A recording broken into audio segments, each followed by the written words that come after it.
Let's get ready to rumble!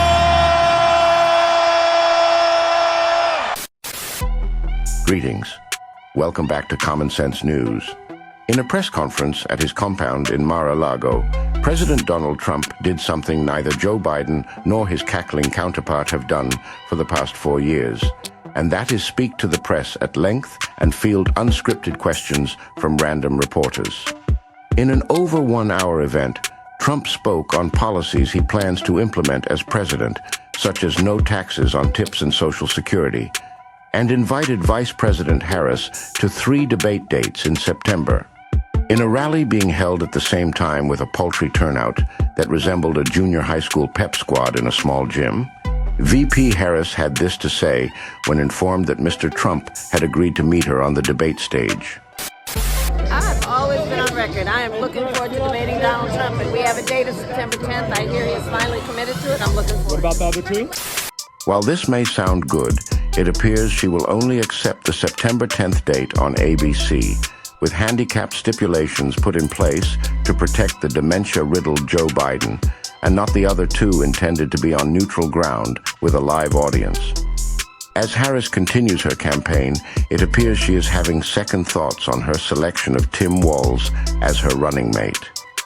As the public becomes aware of his far-left radical history, skeletons from his closet are beginning to emerge. Claims of stolen valor have soiled his reputation, and a mugshot from a 1995 arrest for DUI, where he was driving 95 miles an hour in a 55 zone, has been circling the internet. Additionally, a very unflattering report of Mr. Walz being hospitalized for consuming large amounts of what I will for the moment call Mr. Ed's babies have surfaced, much to his embarrassment. As the two continue to hit the campaign trail offering very little policy besides abortion rights for women and racial pandering, we go to Shamika Michelle of The Fearless Show as she speaks on the tired ploy of race baiting being utilized to influence black voters.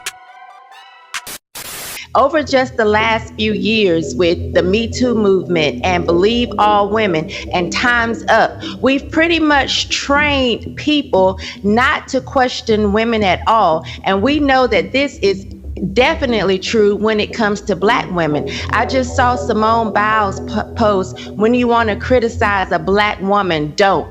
And we've said, if you want to ask a black woman a question, don't. So we've made it so that you can't even ask a black woman anything or criticize her. And so that's why no one has this expectation that she has to come out here and say, this is what I believe, this is what my policies are, because you can't question black women. And we've been saying that on this show for a few years now, that black women are above criticism or reproach. What really pisses me off, though, are the amount of black people who just a month ago were complaining that gas was too high, they were complaining that groceries are too high, and they were saying, oh, Joe, what are you going to do about the economy? Yet these same people have allowed the Democrats to switch the face but not tell you anything different when it comes to policy, and now all of a sudden it's okay. That's what really has me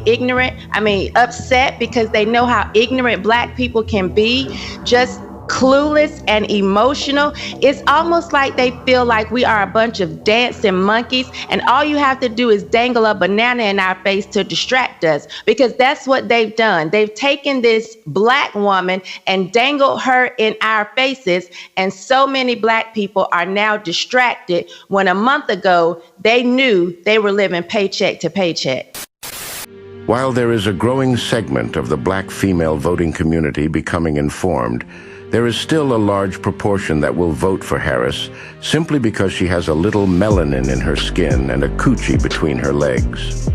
YouTuber BlackRam313 affectionately refers to them as Chaos Goblins. However, as you will see in these interviews on the streets of New York, the Harris team may be in for a surprise to see the opinions shared by many in the black urban communities. not about race, it's about what they provide for the society, is what they could do for the community. She's using her color. I thought that Martin Luther King said the color wasn't the issue. I thought it was the content of our character that we were supposed to be recognized for. But if she's gonna keep running on that color, she's gonna have a misconception about how black people really roll.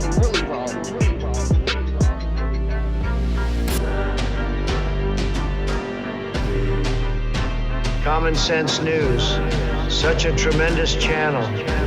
Great videos, and you really crack me up sometimes. Make sure to subscribe.